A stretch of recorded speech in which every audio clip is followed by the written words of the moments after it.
굶주림에 몸을 떨던 어린 고아에게 따뜻한 주먹밥을 건네주던 누나의 다정한 손길에 소녀는 평생 누나를 지켜주겠노라 마음먹었습니다. 어느 날 마을에 번듯한 차림의 선비가 나타나자 사람들 모두가 최고의 신랑감이라 칭송했지만 그 소년만은 그의 검은 속내를 알아차렸지요. 혼례 날 사기꾼을 혼비백산하게 만든 9살 소년의 기발한 이야기가 지금 시작됩니다. 옛날 옛적 어느 고을의 고갯마루 아래에 버드나무가 길게 늘어선 주막이 하나 있었습니다. 보슬보슬 봄비가 내리는 저녁이었습니다.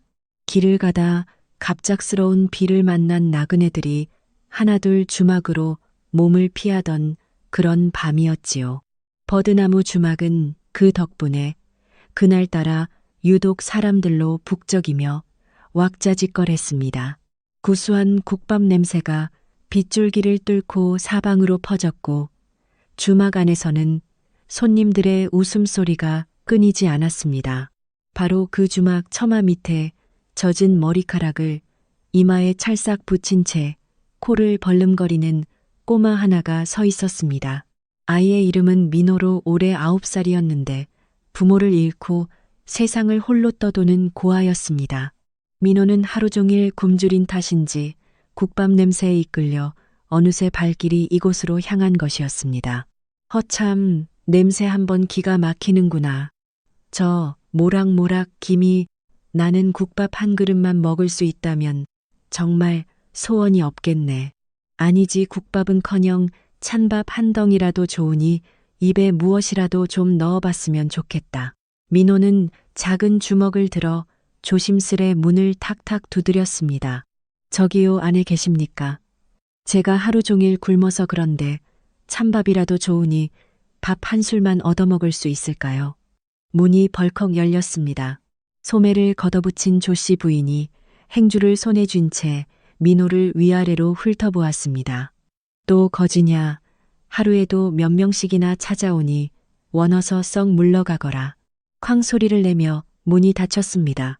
민호는 코앞에서 닫힌 문을 멀뚱히 바라보다가 다시 처마 밑에 쭈그리고 앉았습니다.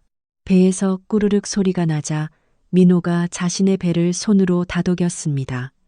야, 조용히 좀 해라. 그때였습니다. 문이 소리도 없이 스르르 열리더니 고운 하얀 손 하나가 밖으로 내밀어졌습니다. 손바닥 위에는 참기름을 발라 고소한 냄새가 나는 주먹밥이 놓여 있었습니다. 아직 온기가 따스하게 남아 있었지요. 배고프지, 어서 받으렴. 민호가 고개를 들었습니다. 등잔불을 등진 채 서 있는 젊은 처자의 얼굴이 빗속에서도 환하게 빛났습니다. 그녀는 바로 조씨 부인의 외동딸인 19살 설화였습니다. 민호가 두 손으로 소중하게 주먹밥을 받아들고는 한 입 크게 베어 물었습니다. 두 볼이 빵빵하게 부풀어 올랐지요. 누나, 이거 진짜 맛있어요. 설화가 그 모습을 보며 빙근 미소를 지었습니다. 설화에게는 어릴 적에 오빠가 한 명 있었습니다. 성우라는 이름의 그 오빠는 10살이 되던 해에 역병에 걸려 그만 세상을 떠나고 말았지요. 빗속에서 처량하게 웅크리고 앉아있는 이 꼬마 아이를 설화가 어찌 그냥 지나칠 수 있었겠습니까? 손님들이 하나둘 자리를 털고 일어나 주막을 떠나자 주막 안은 이내 조용해졌습니다. 조씨 부인이 부엌 정리를 모두 끝내고 행주의 손을 닦으며 밖으로 나왔습니다. 비는 여전히 보슬보슬 내리고 있었습니다. 그런데 처마 밑을 보니 민호가 아직도 쭈그리고 앉아 있는 것이었습니다. 조씨 부인이 혀를 찼습니다. 어디 갈 데가 없는 아이로구나. 오늘 밤만이다. 알겠느냐. 뒷방에서 자고 내일 아침 일찍 나가거라. 퉁명스러운 말투였지만 속정은 깊었습니다. 원래 조씨 부인이 그런 사람이었지요. 민호는 눈을 동그랗게 뜨더니 벌떡 일어나 꾸벅 절을 올렸습니다. 방 안에 들어서자 따뜻한 온기가 온몸을 감쌌습니다. 길거리가 아닌 방에서 잠을 청하는 것이 언제였는지 기억도 나지 않았지요. 민호는 눕자마자 눈이 스르륵 감겼습니다. 다음 날 아침이었습니다. 조씨 부인이 눈을 비비며 부엌으로 나오다 멈칫했습니다. 마당이 말끔하게 쓸려 있었고 헝클어져 있던 장작더미가 가지런히 쌓여 있었습니다. 민호가 두 팔로 물동이를 껴안고 우물에서 비틀비틀 걸어오고 있었지요. 물동이가 민호 몸통만 했습니다. 이 녀석아, 누가 이런 걸 하라고 했느냐. 조씨 부인의 말에 민호가 씩 웃었습니다. 따뜻한 방에서 재워주셨는데 이 정도는 해야지요. 조씨 부인이 속으로 고개를 끄덕였습니다. 다른 거지 아이들과는 다른 녀석이었지요. 아침 손님이 들기 시작하자 민호는 슬그머니 주막 안으로 들어와 손님들 틈에 끼어 앉았습니다. 어느 틈에 능청스럽게 말동무가 되어 이 어른 저 어른 웃겨가며 주막 분위기를 들썩들썩하게 만들었지요. 설화가 조씨 부인 옆에 바짝 붙어 조용히 말했습니다. 어머니 저 아이 다른 거지. 애들과는 좀 다른 것 같아요. 며칠만 더 있게 해주면 안 돼요. 조씨 부인은 대답 대신 국자를 들었습니다. 하지만 입꼬리가 슬쩍 올라갔지요. 그날 저녁 설화가 민호를 불렀습니다. 곱게 접어둔 옷 한 벌을 내밀었지요. 지금은 없는 오빠 성우가 어릴 때 입던 건데 괜찮으면 입을래. 민호가 얼른 받아들고 갈아입고 왔습니다. 그런데 설화가 민호를 보는 순간 잠깐 굳었습니다. 민호가 설화의 얼굴을 올려다보았습니다. 아무 말도 묻지 않았지요. 다만 그 한순간에 민호는 알아버렸습니다. 저 옷의 주인이 좋은 모습으로 떠난 것이 아니라는 것을요. 그렇게 민호는 주막의 새 식구가 되었습니다. 민호는 설화의 그림자처럼 졸졸졸 따라다녔습니다. 장을 보러 갈 때면 어느새 옆에부터 무거운 바구니를 덥석 받아들었지요. 설화가 웃으며 말렸습니다. 괜찮아, 무겁잖아. 안 무거워요. 누나보다 제가 더 힘세거든요. 설화가 빙긋 웃으며 민호의 머리를 쓰다듬었습니다. 이 조그마한 것이 어찌나 야무지던지요. 장터에서 돌아오는 길에 민호는 쉬지 않고 제잘거렸습니다. 오늘 장터에서 본 달이 얼마나 컸는지, 허웅 할아버지가 얼마나 웃겼는지, 말이 꼬리를 흔드는 게 얼마나 웃기던지 설화는 걸으며 그 이야기를 들었습니다. 어느 순간 자신이 웃고 있다는 것을 깨달았지요. 형제 없이 혼자 지낸 세월이 얼마였던가요?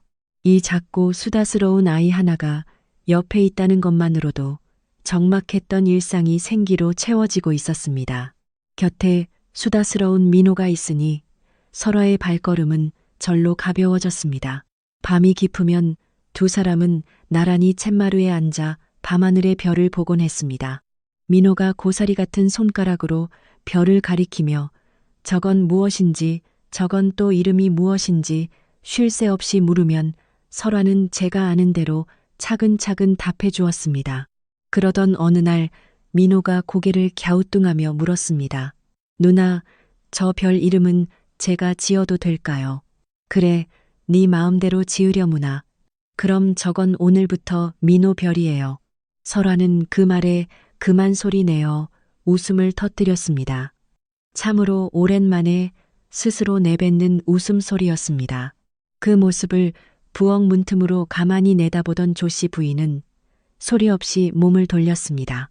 저 아이가 들어온 뒤로 설화의 얼굴에 비로소 생기가 돌기 시작한 것이었습니다. 조씨 부인은 다음 날 아침상을 차려내며 짐짓 아무렇지 않은 투로 툭 던졌습니다. 민호야, 있고 싶은 만큼 이곳에 있거라.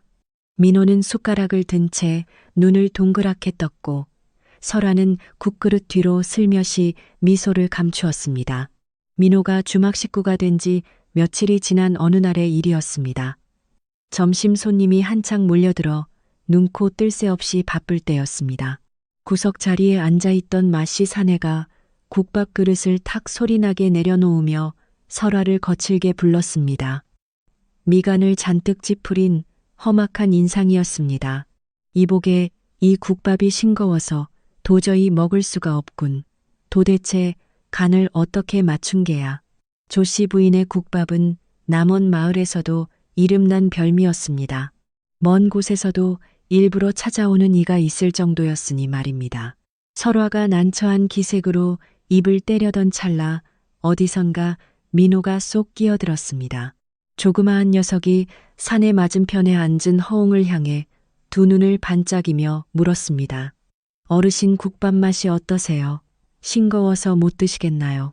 허허, 싱겁기는 이 집 국밥이 동네에서 제일이지 않나. 민호가 고개를 끄덕이며 맛이 사내를 돌아보았습니다. 손님 짜게 드시면 몸에 해롭다는 말씀은 들어보셨지요. 저기 어르신도 맛있다 하시고 옆자리 아저씨도 잘만 드시고 계시잖아요. 저도 매일 먹는데 한 번도 싱겁다 생각한 적이 없거든요. 혹시 오늘 기력이 좀 안 좋으신 건 아닌가요? 몸이 고단하면 간이 평소와 다르게 느껴지기도 한다던데요. 주막 안에 있던 손님들이 여기저기서 킥킥대며 웃음을 터뜨렸습니다. 마씨 사내의 얼굴은 귓바퀴까지 시뻘겋게 달아올랐습니다. 딱히 대꾸할 말이 없었던 사내는 국밥을 서둘러 비우고는 돈을 탁 던져두고 도망치듯 나가 버렸습니다. 민호는 어깨를 으쓱하며 조씨 부인과 설화를 향해 눈을 찡긋해 보였습니다. 설화가 웃으며 민호의 머리를 쓰다듬었습니다. 요 녀석 참 고맙구나. 조씨 부인은 팔짱을 낀 채 시선은 딴 곳을 향하며 한마디 보탰습니다. 제법 하는구나. 무심한 듯 했으나 조씨 부인 나름의 극찬이었습니다. 그런데 이 모든 광경을 처음부터 끝까지 지켜보고 있는 이가 있었습니다. 창가 자리에 조용히 앉아있던 젊은 사내 한서진이었습니다. 올해 22살인 그는 주막을 드나든 지 꽤 되었으나 늘 말수가 적었습니다. 항상 눈에 띄지 않는 자리를 골라 앉았고 올 때마다 국밥값보다 넉넉하게 돈을 놓고 조용히 사라지곤 했습니다. 설화는 그 점이 늘 마음에 걸렸습니다. 오늘도 어느덧 자리가 비어 있었고 탁상 위에는 엽전이 정갈하게 놓여 있었습니다. 설화가 돈을 집어 들었습니다. 국밥 한 그릇 값보다 훨씬 많은 액수였습니다. 설화는 손바닥 위에 돈을 내려다보다가 문 쪽을 바라보았습니다. 이미 사내는 자취를 감춘 뒤였습니다. 저분은 늘 왜 저러실까 궁금증이 가시지 않았습니다. 어느 날 저녁 해가 뉘엿뉘엿 넘어갈 무렵이었습니다. 주막 문이 열리며 흰 도포를 단정하게 차려입은 선비 하나가 들어섰습니다. 갓을 바르게 쓰고 걸음걸이가 반듯했으며 낯빛은 온화하고 눈매는 부드러웠습니다. 자리를 잡고 앉아 국밥 한 그릇을 시킨 뒤 조용히 식사를 마친 그는 조씨 부인을 불렀습니다. 주인장, 이 근방 경치가 마음에 들어 며칠 묵어갈까 하는데 방이 있겠습니까? 하며 그가 물었습니다. 조씨 부인은 반색했습니다. 방값은 쏠쏠한 벌이었기 때문입니다. 선비는 이름이 민승구라 했습니다. 다음 날 아침이었습니다. 조씨 부인이 부엌일을 하다 말고 허리를 두드리며 끙끙 소리를 내고 있었습니다. 민승구가 그 모습을 보더니 보따리를 풀었습니다. 그러고는 약재 꾸러미를 꺼내 공손하게 내밀었습니다. 허리에 좋은 약재입니다. 마침 가져온 것이 있으니 다려 드십시오. 조씨 부인이 눈을 동그랗게 뜨며 손사래를 쳤습니다. 하지만 민승구는 이미 약재를 조씨 부인의 손에 쥐어준 뒤였습니다. 조씨 부인이 속으로 생각했습니다. 어디 흠잡을 데가 없구먼. 저런 서방을 둬야 딸이 고생을 안 하지. 그날 저녁 민승구가 밥상 앞에서 조용히 한숨을 내쉬었습니다. 조씨 부인이 왜 그러느냐고 묻자 민승구는 어찌할 바를 모르겠다는 듯 말했습니다. 부모님께서 혼사를 서두르시는데 마음에 드는 처자를 아직 만나지 못했습니다. 사람 사귀는 것이 영 서툰 탓이지요.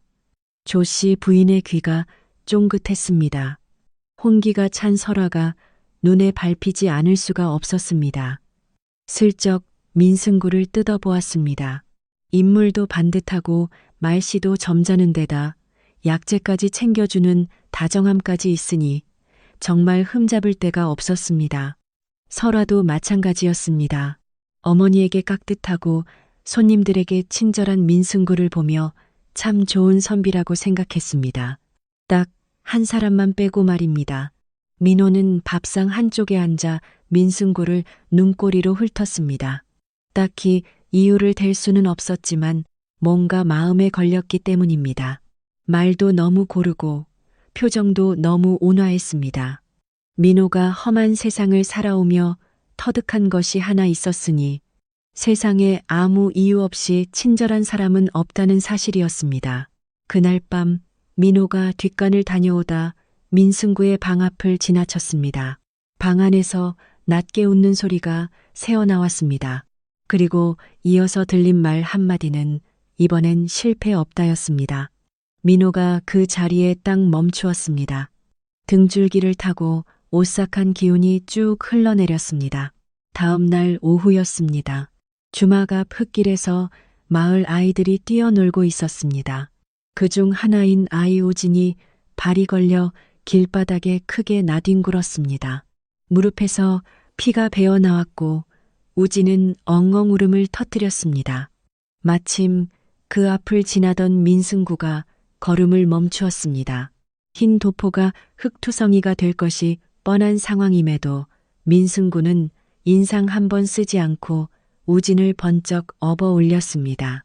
아이의 어머니가 달려나와 어쩔 줄 몰라 하며 당황하자 민승구는 온화한 미소를 지으며 말했습니다. 괜찮습니다. 제가 집까지 편히 업어다 드리지요. 흙이 묻은 도포 자락을 가볍게 털어내며 돌아서는 민승구의 뒷모습을 보고 조씨 부인은 감탄하며 혀를 내둘렀습니다. 저런 양반은 난생 처음 보는구먼. 옷에 흙이 묻는 것도 마다하지 않고 남의 아이를 직접 업어주다니. 민호는 그 장면을 처음부터 끝까지 하나도 빠짐없이 지켜보았습니다. 민호의 미간이 저절로 찌푸려졌습니다. 내가 정말 잘못 본 것일까? 어제 저녁 저 방에서 들렸던 그 기괴한 말은 대체 무엇이었지? 머릿속이 어지럽게 뒤죽박죽 엉켰습니다. 분명히 무언가를 들었고 분명히 이상한 구석이 있었는데 저토록 인자한 모습을 보고 있자니 자신이 틀린 것 같기도 했습니다. 민호는 입술을 굳게 깨물었습니다. 밤이 깊어 주막 주위가 고요해질 무렵이었습니다. 민호는 물동이를 들고 우물가로 향했습니다. 그런데 우물 옆에는 민승구가 먼저 와자리를 잡고 있었습니다. 그는 두루마기 소매를 걷어 올리고 팔을 씻고 있었는데 달빛 아래 드러난 민승구의 팔뚝을 본 민호의 눈이 그 자리에 딱 멈추었습니다. 길고 굵은 흉터가 팔뚝을 가로질러 험하게 나 있었습니다. 평생 글 공부만 하며 책만 잡아온 선비의 팔에 있을 법한 흔적이 아니었습니다. 민호의 심장이 쿵 하고 내려앉았습니다. 저 흉터는 대체 무엇이란 말인가? 저건 필시 날카로운 칼에 베인 자국이 분명해 보였습니다. 그 순간 뒤쪽에서 목소리가 들려왔습니다. 민호야, 거기서 무엇을 하고 있느냐? 설화였습니다. 민호가 소스라치게 놀라며 급히 몸을 돌리는 바람에 들고 있던 물동이가 옆으로 힘없이 쏟아졌습니다. 설화가 얼른 달려와 민호의 손을 꼭 잡았습니다. 어머나, 손이 왜 이렇게 떨리니? 무슨 일이라도 있는 거야? 민호는 설화에게 손바닥을 잡힌 채 떨리는 눈으로 우물 쪽을 다시 돌아보았습니다. 하지만 민승구는 이미 그 자취를 감추고 사라진 뒤였습니다. 언제 안으로 들어갔는지 발소리조차 들리지 않았습니다. 민호는 바닥에 쏟아진 물동이를 멍하니 바라보았습니다. 다음 날 아침이었습니다. 민승구가 조씨 부인을 조용히 부르더니 손바닥만한 보자기를 공손하게 내밀었습니다. 조씨 부인이 조심스레 풀어보니 그 안에는 비단 놀이개가 들어 있었습니다. 색이 곱고 매무새가 단아한 것이 결코 예사 물건이 아니었습니다. 조 씨 부인이 손사래를 치며 이런 귀한 것을 왜 주느냐고 사양했지만 얼굴은 이미 화사하게 밝아져 있었습니다. 민승구가 웃으며 부드럽게 말했습니다. 이곳에 머물며 신세를 지고 있으니 저의 작은 정성입니다. 부디 받아주십시오. 조 씨 부인은 놀이개를 소중히 손에 쥔 채 부엌으로 들어가더니 설화에게 낮은 목소리로 은밀하게 속삭였습니다. 저 선비님이야말로 우리 설화의 서방감으로 아주 딱이지 않느냐? 설화는 얼굴을 붉게 물들이며 못 들은 척 고개를 돌렸습니다. 한편 민호는 아침부터 마음이 뒤숭숭하고 불안했습니다. 팔뚝의 흉터와 밤중에 들린 수상한 혼잣말까지 선뜻 설명되지 않는 의문들이 머릿속을 떠나지 않았습니다. 결국 민호는 결심한 듯 조 씨 부인과 설화 앞에 섰습니다. 저 선비님은 무언가 이상해요. 어젯밤 방 안에서 이상한 말이 들렸고요. 팔에는 칼에 베인 것 같은 커다란 흉터도 있었어요. 그 말을 듣자마자 조 씨 부인의 눈썹이 곧장 위로 치켜 올라갔습니다. 이 녀석이 어린 것이 어른들의 일에 왜 이리 참견이냐. 어디서 그런 망령된 말을 함부로 내뱉는 것이야? 하지만 정말입니다. 제가 분명히 들었습니다요. 민호는 억울한 마음에 목소리를 높였습니다. 조 씨 부인이 차갑게 말을 잘랐습니다. 그만해라. 민호는 입을 꾹 다물 수밖에 없었습니다. 옆에서 지켜보던 설화는 난처한 기색으로 민호를 바라보았습니다. 마음은 고맙지만이라는 위로의 말이 입가에서 맴돌았으나 끝내 밖으로 나오지는 못했습니다. 민호는 서러움이 북받쳤습니다. 눈물이 차오르는 것을 억지로 참으며 마루 끝에 혼자 걸터 앉았습니다. 그때 설화가 다가와 민호 옆에 조용히 앉았습니다. 민호야, 누나를 못 믿는 것이냐? 설화가 잠시 침묵하더니 피식 웃으며 물었습니다. 혹시 누나를 빼앗길까봐 걱정하는 거야. 민호는 발끝만 내려다보며 중얼거렸습니다. 누나는 정말 좋은 사람한테 시집가야 해요. 진짜로 좋은 사람한테요. 이런. 설화는 가만히 민호를 바라보다가 두 팔로 민호를 꼭 안아주었습니다. 설화의 낮은 목소리가 민호의 귀에 다정하게 닿았습니다. 우리 민호, 이제 다 컸구나. 그날 저녁 민승구는 조 씨 부인에게 며칠 더 묵어가겠다고 청했습니다. 이곳이 학문에 집중하기 좋고 지내기에도 마음에 쏙 든다는 핑계였습니다. 조 씨 부인은 두 손을 모으며 크게 반겼습니다. 민호는 멀찍이서 그 광경을 지켜보다가 조용히 시선을 거두었습니다. 그날 밤이었습니다. 주막 뒤편 장독대 옆에 민호가 혼자 쭈그리고 앉아 있었습니다. 억울함과 답답함이 뒤섞여 결국 눈물이 주르륵 흘러내렸습니다. 믿어주는 이가 아무도 없었습니다. 제 눈으로 보고 귀로 들은 것이 분명한데 어른들 눈에는 그저 철없는 아이의 참견으로만 보였던 것입니다. 왜 아무도 안 믿어주는 거야? 민호의 혼잣말이 차가운 밤 공기 속으로 흩어졌습니다. 그때였습니다. 장독대 너머에서 사람의 인기척이 느껴졌습니다. 민호는 얼른 소매로 눈물을 닦았습니다. 나타난 사람은 다름 아닌 한서진이었습니다. 낮에 주막에서 보았던 그 조용한 사내였습니다. 한서진은 민호 옆에 쭈그리고 앉으며 낮은 목소리로 말했습니다. 나도 그 한량이 수상하다고 생각한다. 민호는 눈을 번쩍 떴습니다. 정말입니까?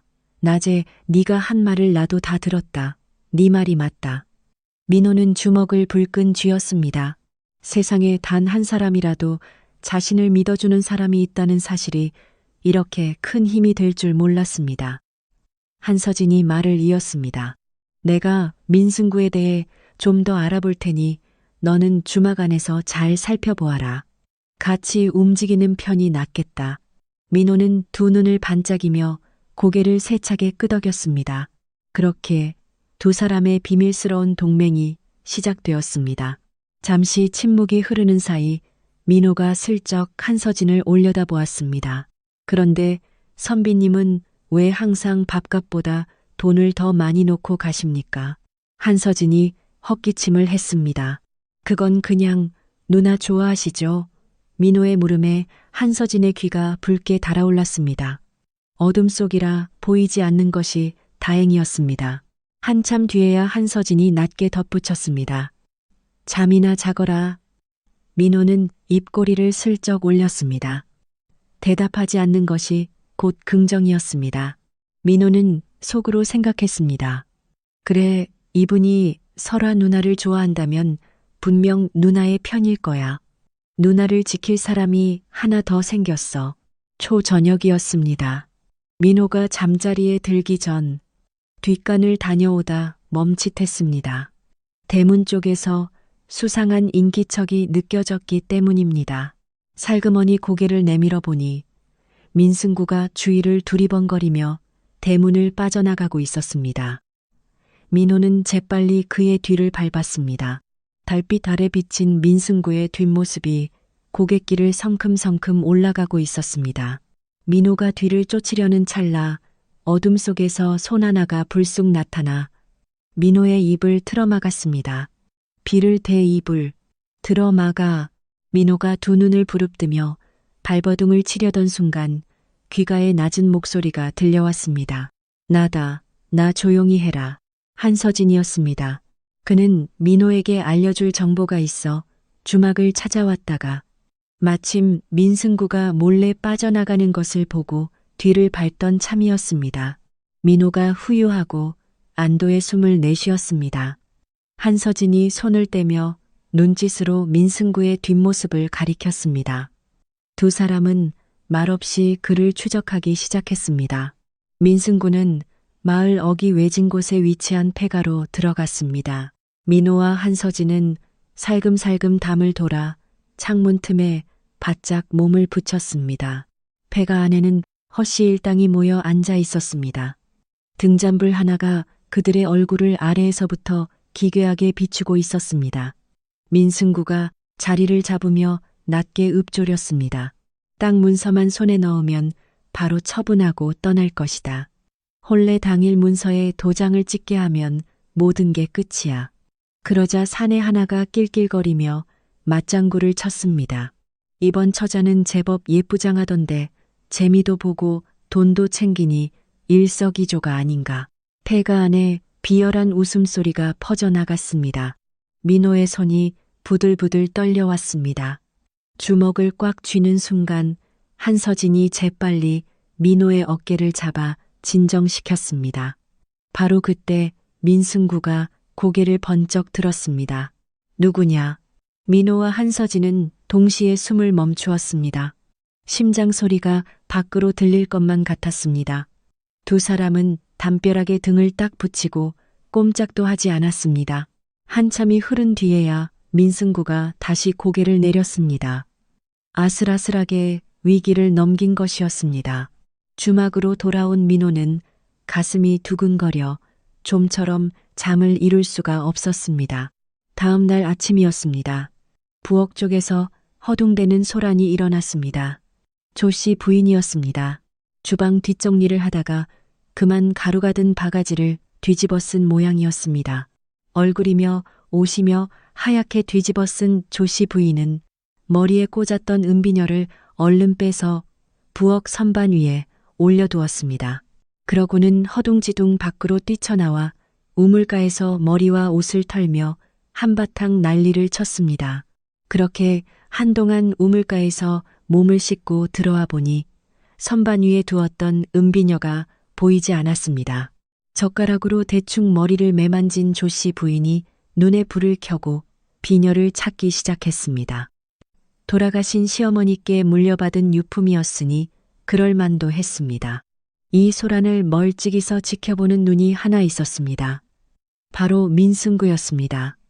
그의 입꼬리가 슬며시 올라갔습니다. 은비녀가 보이지 않자 조씨 부인은 더욱 안달이 났습니다.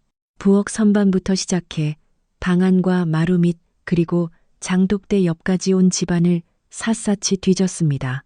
설아도 함께 무릎을 꿇고 구석구석을 들여다보며 비녀를 찾기 위해 애를 썼습니다.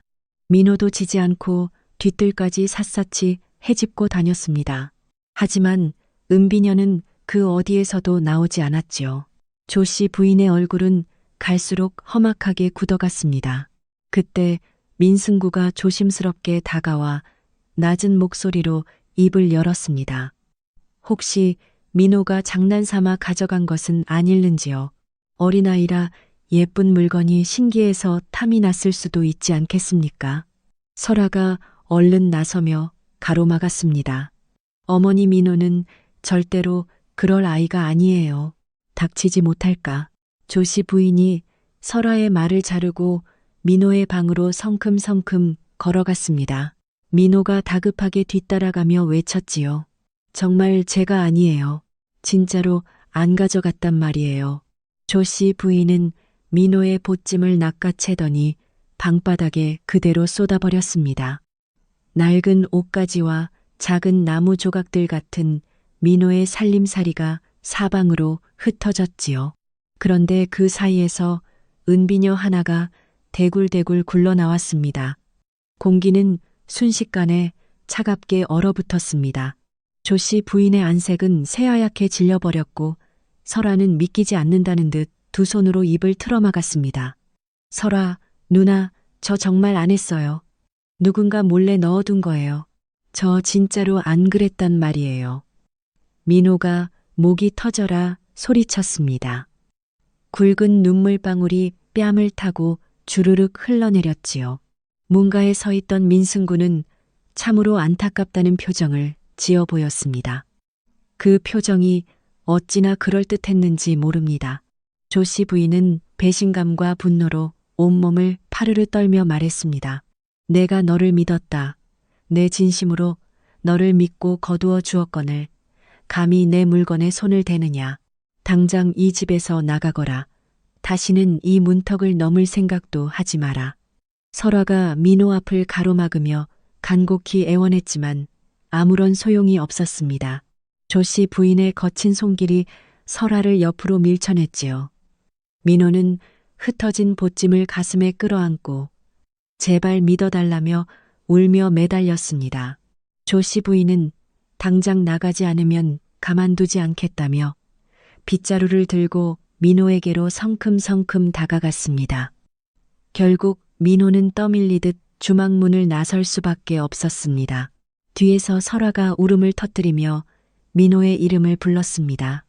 몇 발자국 걸어가던 민호가 걸음을 멈추었습니다. 그리고 천천히 뒤를 돌아보았지요. 쭉 울면서 손을 내밀고 있는 설아의 모습이 보였습니다. 민호는 입술을 꼭 깨물며 눈물을 참았습니다. 그리고 이내 고개를 푹 숙인 채 정처 없이 길을 걸었습니다. 주막 담벼락 모퉁이를 돌아가자마자 민승구가 먼저 나와 기다리고 있었습니다. 주위에 인적이 없는 것을 확인하자 그의 얼굴에서 온화하던 기색이 싹 사라졌습니다. 민승구는 몸을 낮춰 민호와 눈을 맞추더니 얼음장처럼 차가운 목소리로 말했습니다. 어른들 일에 다시 한번 끼어들면 네 누나가 크게 다칠 줄 알아라. 민호는 그 자리에 돌처럼 굳어버렸습니다. 온몸에 소름이 쫙 돋았지요. 민승구는 다시 인자한 표정으로 돌아선 채 유유히 주막 안으로 들어갔습니다. 민호는 힘없이 무릎을 꿇으며 주저앉았습니다. 분한 마음에 주먹으로 땅바닥을 꾹 눌렀지요. 주막에서 쫓겨난 민호가 발길 닿는 대로 걷다 보니 마을 외곽에 버려진 빈 헛간이 보였습니다. 민호가 삐걱거리는 문을 열고 안으로 들어갔습니다.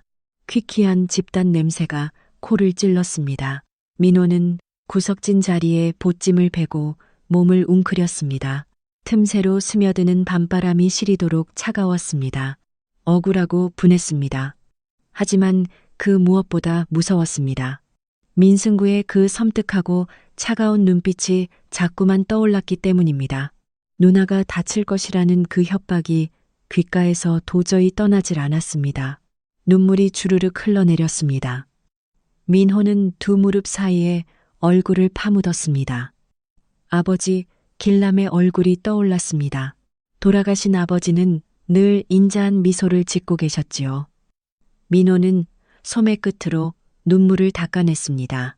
그러다 문득 그 비오던 첫날 밤 설아가 건네주었던 주먹밥이 생각났습니다. 빗속에서 아무런 대가 없이 내밀었던 그 따뜻한 온기가 민호를 살게 했던 밤이었습니다. 민호는 고개를 번쩍 들었습니다. 그리고 두 주먹을 불끈 쥐었습니다. 설아 누나를 홀로 두고 여기서 울고만 있을 수는 없었습니다. 누나가 준 주먹밥 덕분에 목숨을 부지했으니 이제는 민호 자신이 누나를 지켜줄 차례였습니다. 한편 주막에서는 설아가 민호의 빈방 앞에 망연자실 서 있었습니다. 방문을 열자 이부자리는 정갈하게 개어 있고 방안도 깨끗하게 치워져 있었습니다. 늘 쉬지 않고 조잘거리며 자신을 웃게 해주던 그 어린아이가 없으니 방안이 무척이나 넓고 공허하게 느껴졌습니다. 설아는 문설주에 기대어 텅 빈 방안을 들여다보았습니다. 뺨 위로 눈물이 쉴 새 없이 흘러내렸습니다. 민호야, 어디 있니? 밥은 제대로 챙겨 먹었니?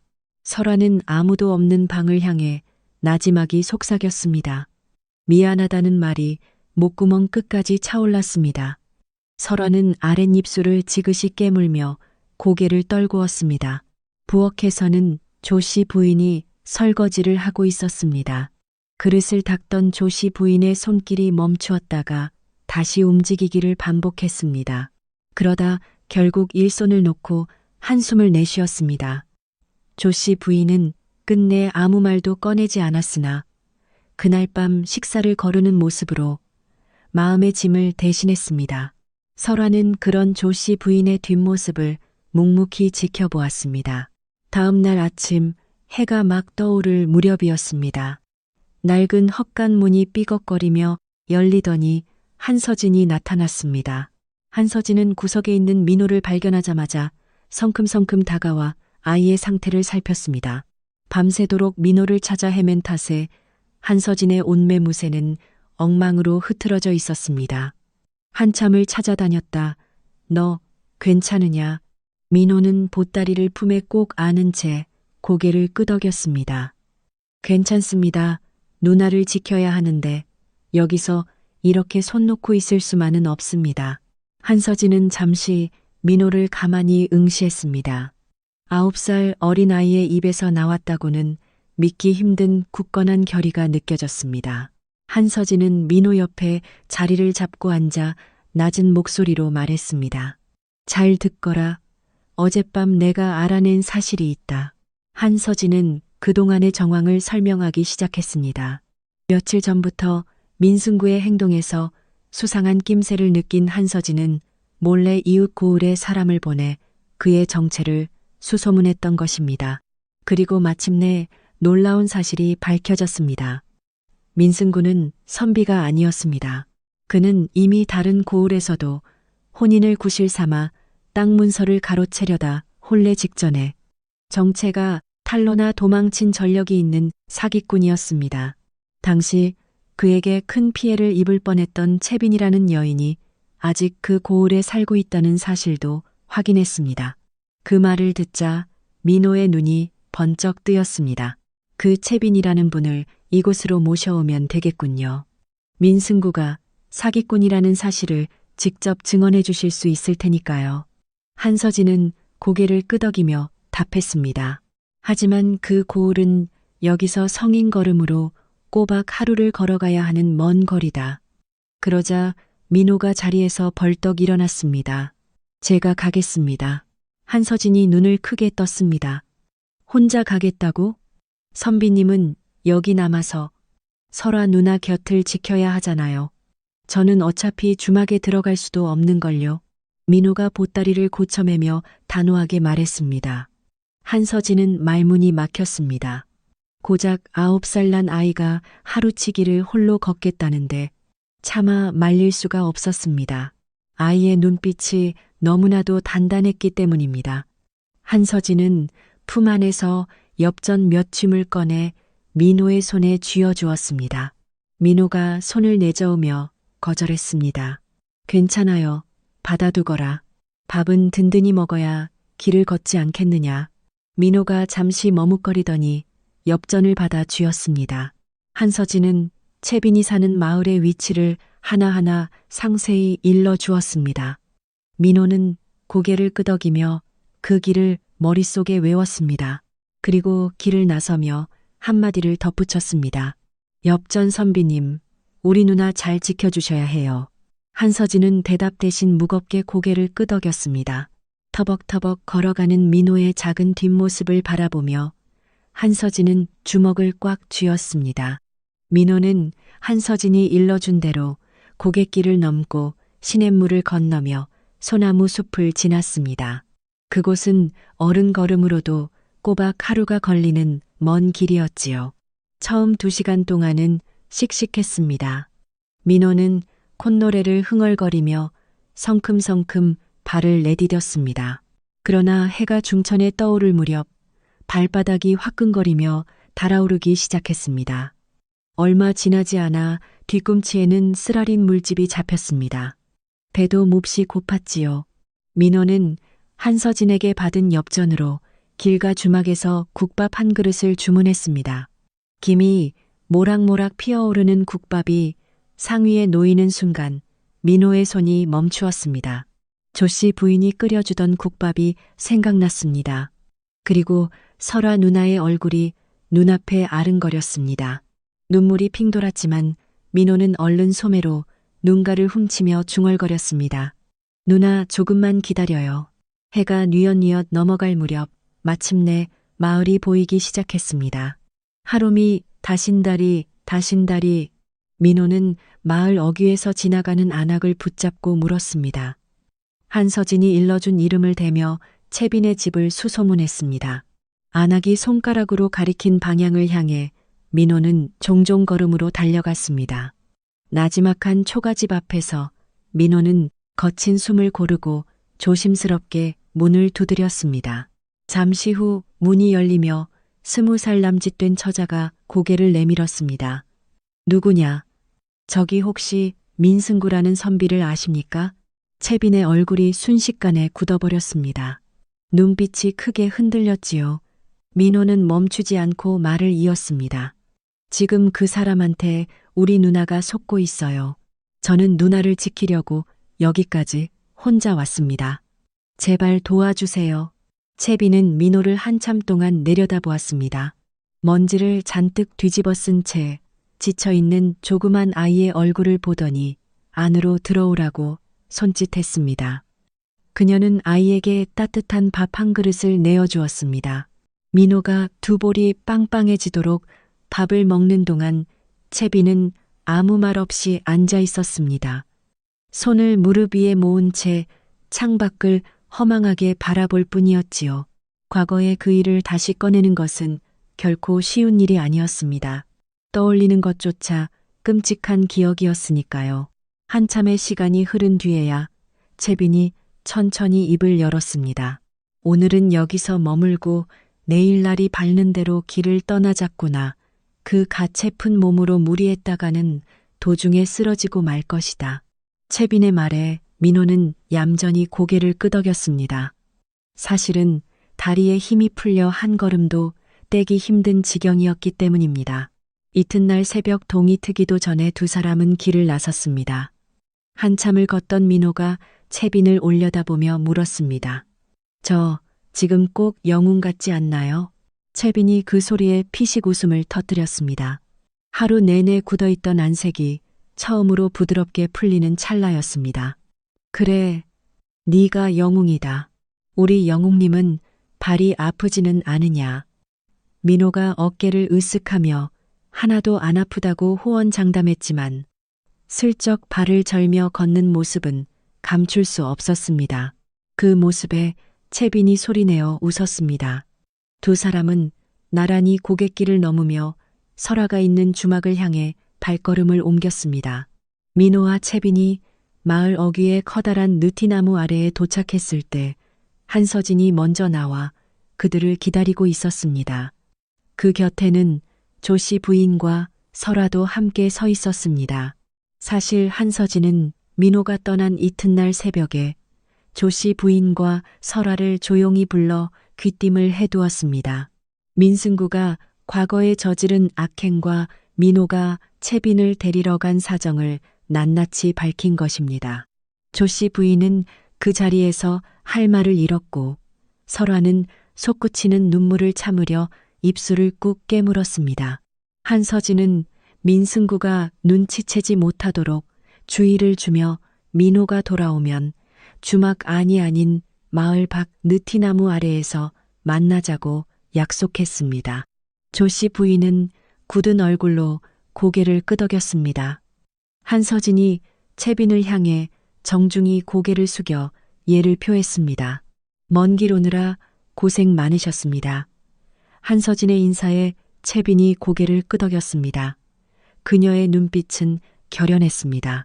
느티나무 아래에서 채빈이 입을 열어 민승구가 어떤 식으로 자신에게 접근했는지, 혼례 직전까지 어떻게 사람을 속였으며 땅 문서를 가로채려다 정체가 탄로나자 어떻게 도망쳤는지를 차근차근 털어놓았습니다. 이야기를 이어가는 채빈의 손끝이 파르르 떨렸습니다. 조씨 부인의 얼굴은 종이장처럼 하얗게 질렸고 설아는 떨리는 채빈의 손을 꽉 잡았습니다. 조씨 부인이 민호를 바라보며 나직한 목소리로 미안하다고 사과했습니다. 민호는 고개를 저으며 민승구가 워낙 치밀했기에 어쩔 수 없었다고 답했습니다. 이제라도 누나를 지키면 된다는 민호의 말에 설아가 다가와 그를 두 팔로 꼭 껴안았습니다.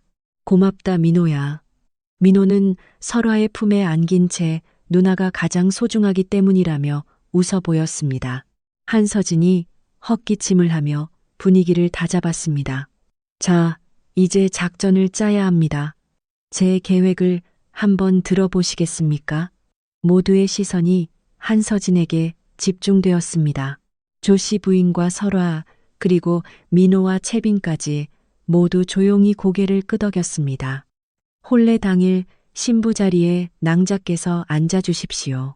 민승구가 앞가리개를 걷는 순간 낭자의 얼굴을 마주하면 스스로 무너져 내릴 것입니다.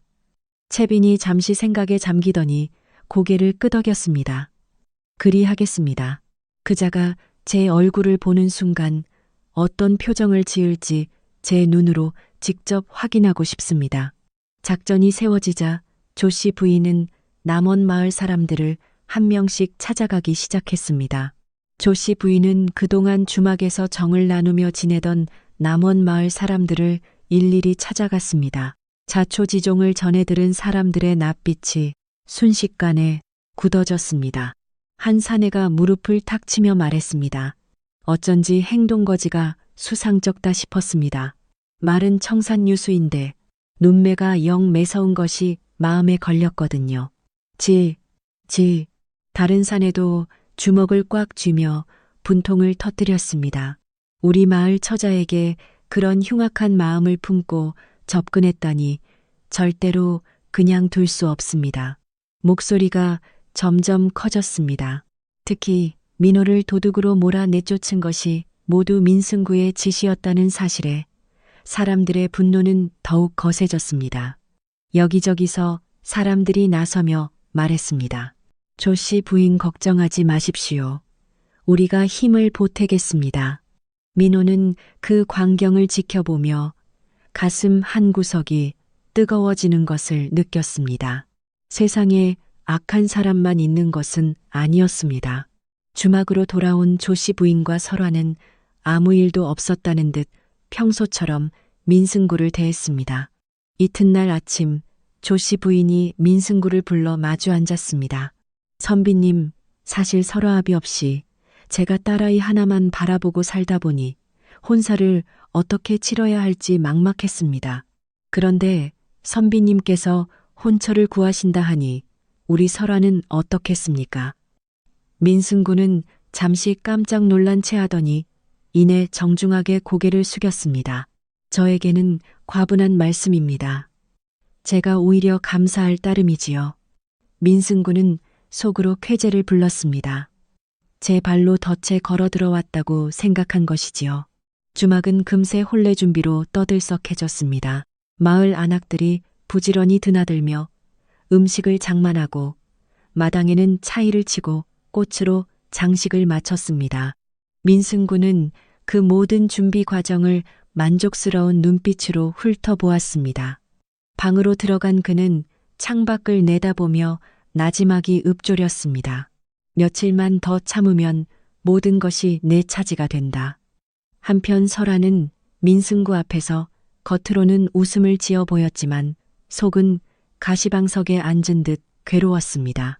민승구가 다가와 말을 건넬 때마다 온몸이 뻣뻣하게 굳었습니다. 어느 날 저녁 민승구가 설아의 곁에 바짝 다가앉으며 낮은 목소리로 속삭였습니다. 혼례가 머지않았으니 참으로 기대가 되는구려. 설아는 억지로 인매를 올리며 대답했습니다. 그러게 말입니다. 그 찰나 민승구의 눈빛이 싸늘하게 식었다가 다시 부드럽게 변했습니다. 설아는 등줄기에 소름이 돋았습니다. 그 눈빛을 분명히 보았습니다. 민호가 처음부터 알아차렸던 바로 그 섬뜩한 눈빛이었습니다.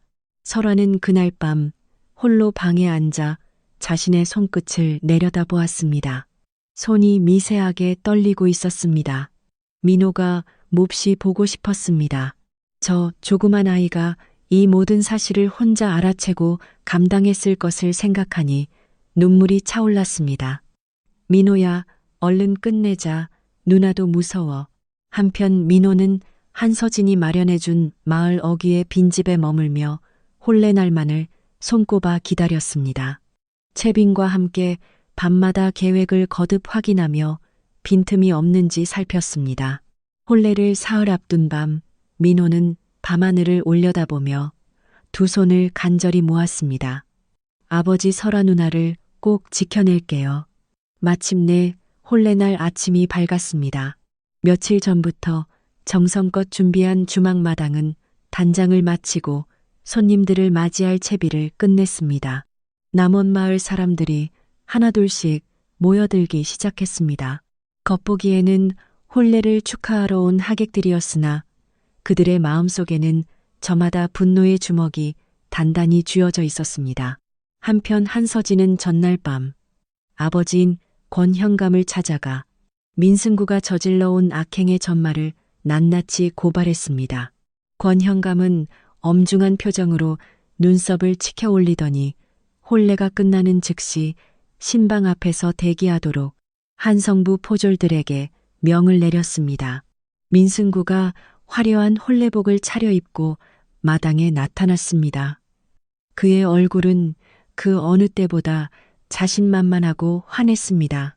오늘 이 자리를 위해 그가 얼마나 오랫동안 공을 들여 준비했던가요. 적당한 마을을 고르고 조씨 부인의 주막을 점찍어 그녀의 환심을 사고 설아의 신뢰를 얻기까지 꼬박 몇 달의 시간이 걸렸습니다.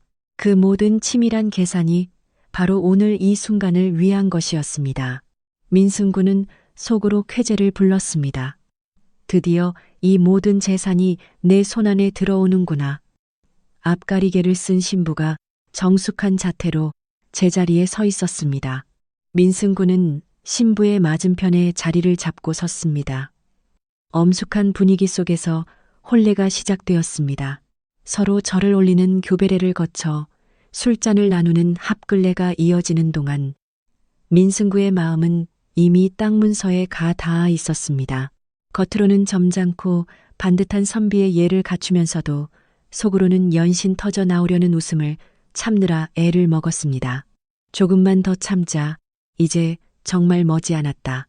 마을 사람들이 숨을 죽이고 지켜보는 가운데 담벼락 모퉁이 뒤에 몸을 바짝 붙인 민호도 까치발을 들고 마당을 내다보았습니다.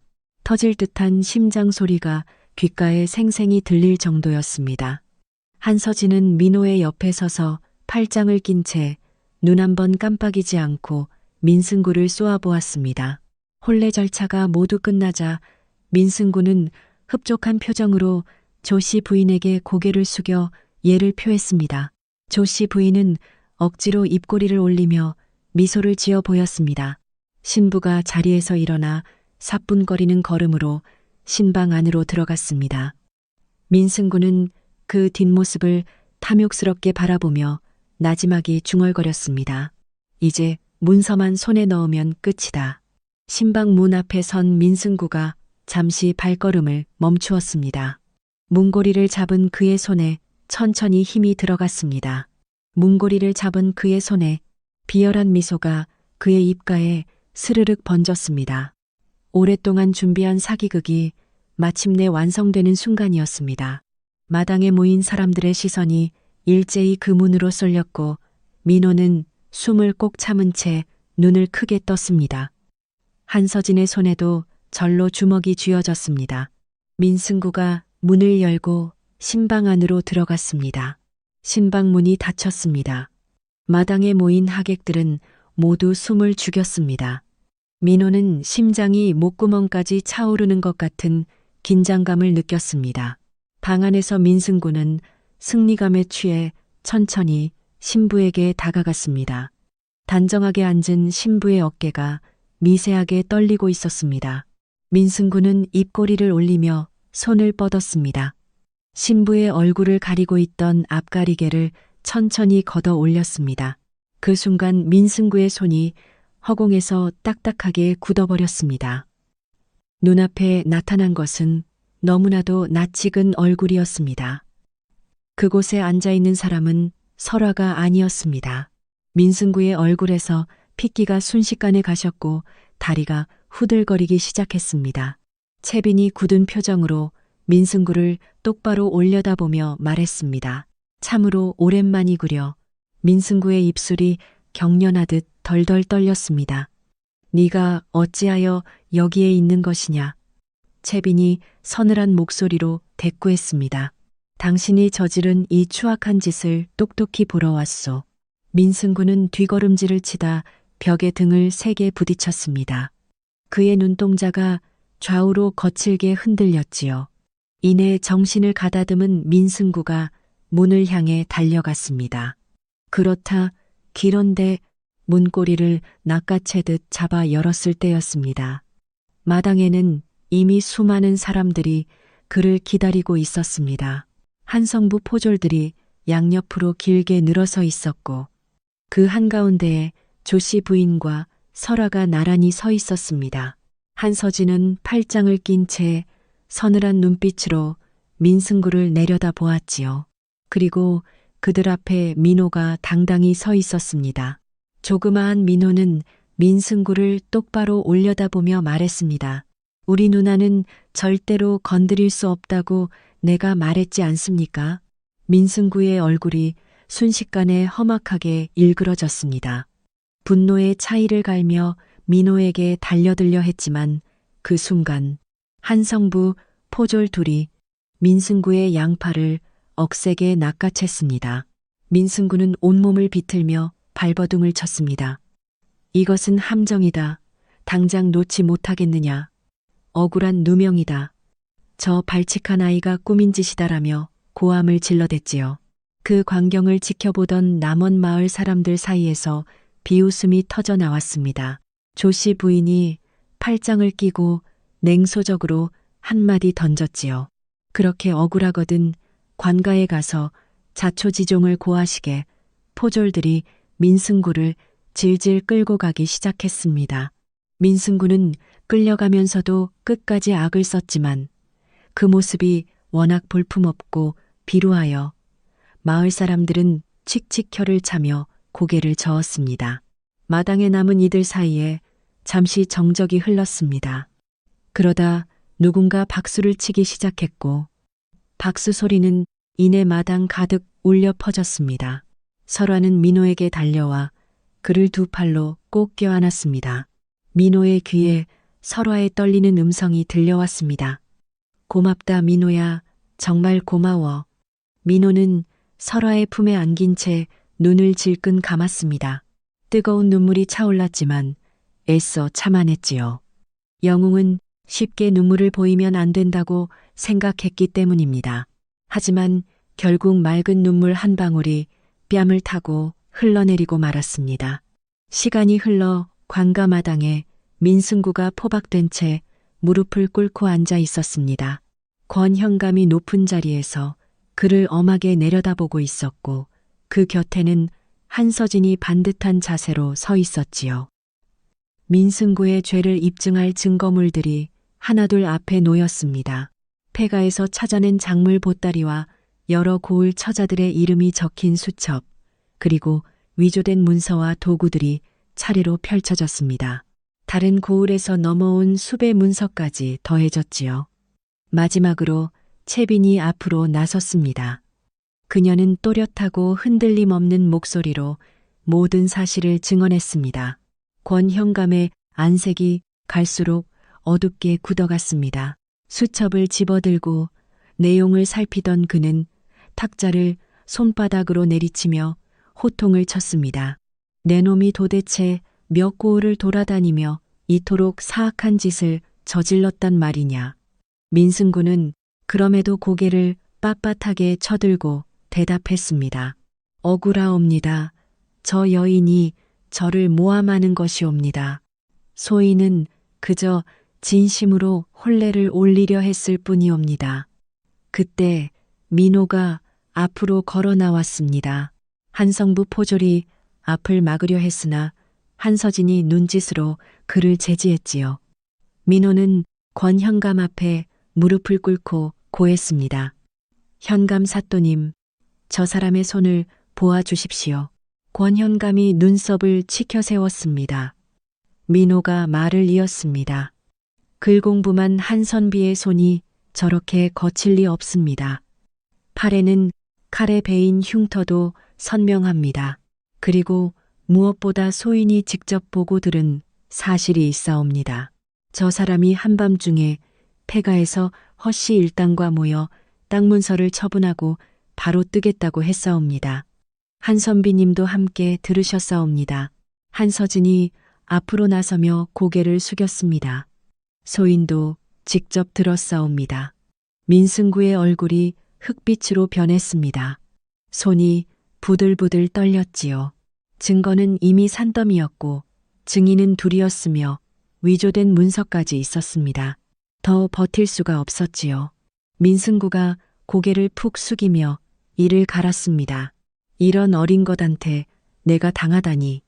권현감이 판결을 내렸습니다.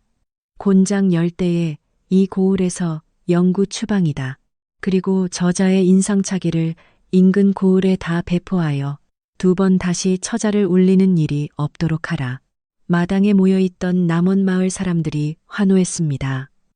조씨 부인이 눈물을 훔쳤지요. 그리고 한 가지가 더 밝혀졌습니다. 은비녀였지요. 조씨 부인이 부엌에서 재를 뒤집어 쓰고 우물가로 뛰쳐나간 그 짧은 틈을 민승구가 놓치지 않았던 것이었지요.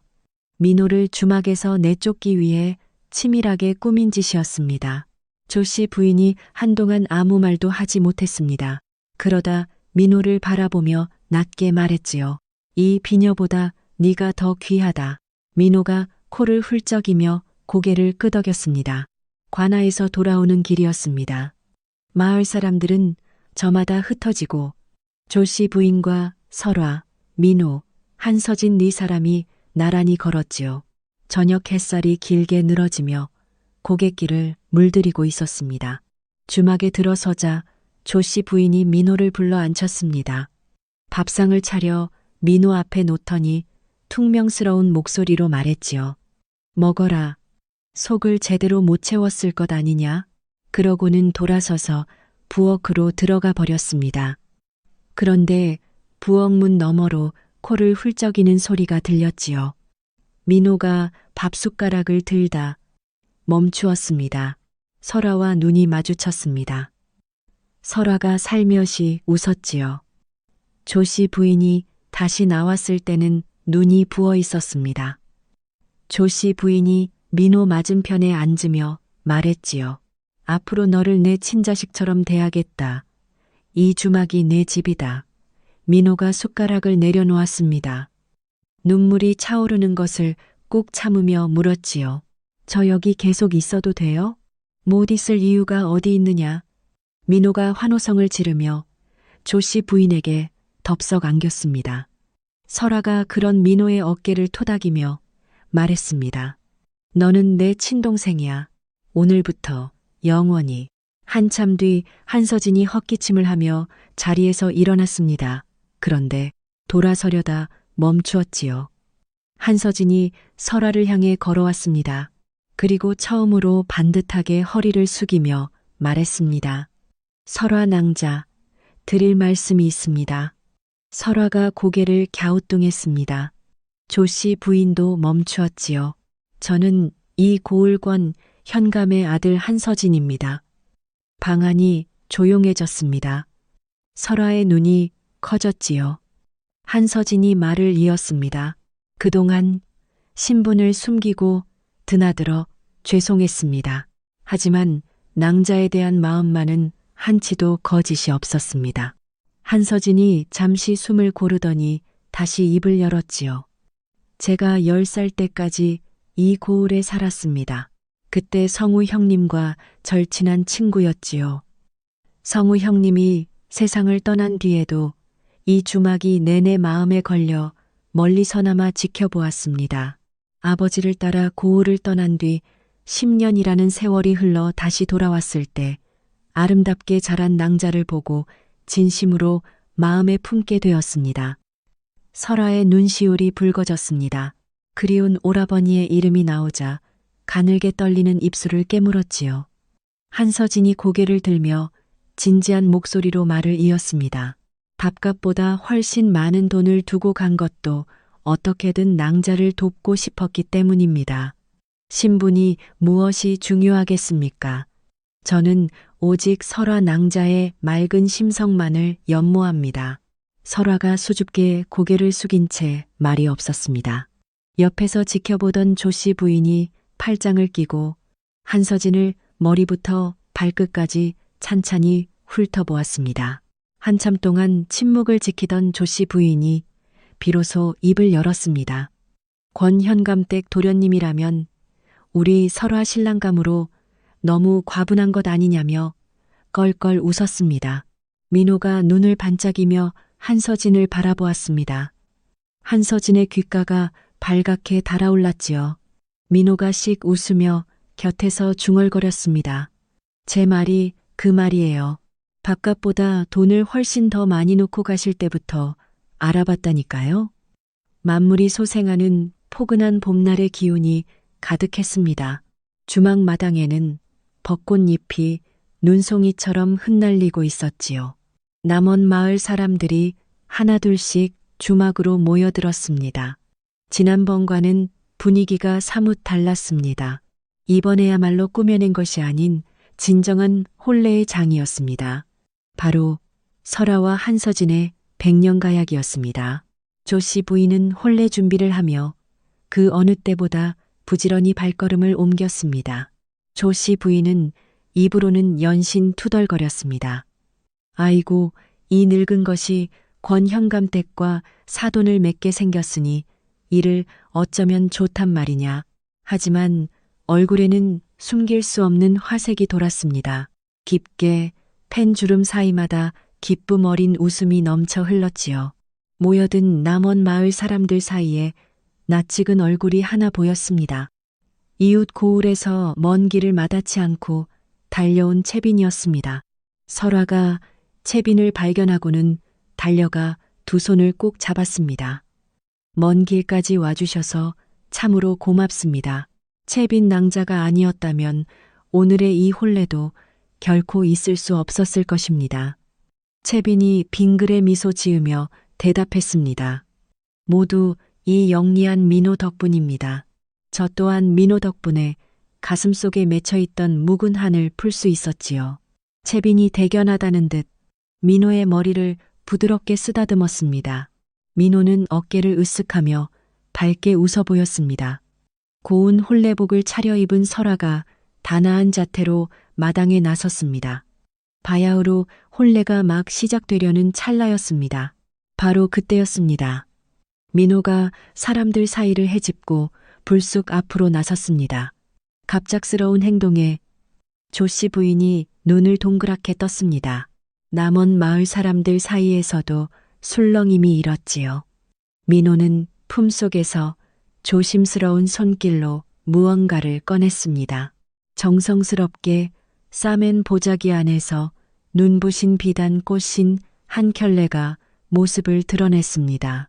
색감이 곱고 수실로 놓인 문양이 무척이나 정교한 꽃신이었습니다. 권형감이 내린 상금을 한 푼도 쓰지 않고 모아두었다가 민호가 몰래 장터에 나가 사온 것이었지요. 민호가 설화 앞에 경건하게 무릎을 꿇었습니다. 두 손으로 꽃신을 받들어 올리며 누나를 올려다 보았습니다. 누나, 이거 한번 신어보세요. 이 예쁜 꽃신 신고 홀레 올리셔야죠. 순식간에 마당이 고요해졌습니다. 설화는 감격에 겨워 손으로 입을 막았습니다. 뺨 위로 눈물이 주르륵 흘러내렸지요. 설화는 떨리는 손으로 민호가 건넨 꽃신을 받아 신었습니다. 꽃신은 마치 제 주인을 만난 듯 설화의 발에 꼭 맞았습니다. 설화는 떨리는 목소리로 민호의 이름을 불렀습니다. 이름을 부르는 것만으로도 이미 목이 메어 다음 말을 잊지 못했지요. 민호는 입가에 밝은 미소를 띠며 말했습니다. 누나, 이제 나쁜 사람은 내가 다 막아줄 거예요. 누나는 그저 행복하기만 하세요. 설화는 대견하고도 가여운 민호를 품으로 끌어당겨 꼭 안았습니다. 민호는 설화의 품에 얼굴을 깊숙이 파묻었습니다. 터져 나오려는 눈물을 참아보려 애썼지만 소용없었습니다. 나라를 구한 영웅이라 할지라도 이런 기쁜 날에는 울어도 괜찮을 것이라 생각했지요. 마당에 모여든 남원 마을 사람들도 여기저기서 훌쩍이기 시작했습니다. 조씨 부인은 손에 들고 있던 행주로 젖은 눈가를 꾹꾹 눌러 닦았습니다. 한서진은 그 광경을 따뜻하게 바라보며 소리 없이 자신의 눈가를 훔쳤습니다. 때마침 불어온 바람을 타고 꽃잎들이 세 사람 위로 축복처럼 내려앉았습니다. 설화는 민호가 선물한 꽃신을 신은 채 경건하게 홀레를 올렸습니다. 한서진이 설화를 바라보는 눈빛이 어찌나 다정하고 온화하던지 곁에서 지켜보던 마을 아낙네들이 저마다 감격하여 눈시울을 붉혔습니다. 홀레가 모두 끝난 뒤 민호는 홀로 마당 한편에 서서 끝없이 넓은 하늘을 올려다 보았습니다. 구름 한 점 없이 시리도록 투명하고 맑은 하늘이었습니다. 민호는 마음속으로 나직하게 말을 건넸습니다. 아버지, 저 이제 새로운 가족이 생겼어요. 예쁜 누나도 생기고 든든한 매형도 생기고 다정한 어머니도 생겼어요. 분명 아버지가 하늘에서 저를 위해 보내주신 것이겠지요. 살랑이는 바람이 다가와 민호의 볼을 부드럽게 간지럽히며 스쳐 지나갔습니다. 민호와 설화의 이야기는 여기서 막을 내립니다. 세상에는 사람의 진심을 이용하려는 악한 이들도 존재하기 마련입니다. 그러나 서로를 진심으로 아끼고 위하는 마음이 있다면 그 어떤 고난과 시련도 충분히 이겨낼 수 있는 법입니다. 또한 때로는 어린아이의 순수한 눈이 어른들의 복잡한 마음보다 세상의 진실을 더 잘 들여다보기도 합니다. 지금까지 이 이야기를 경청해 주셔서 감사합니다. 이야기를 함께 하신 모든 분의 삶에 건강과 행복이 늘 함께하기를 진심으로 기원합니다.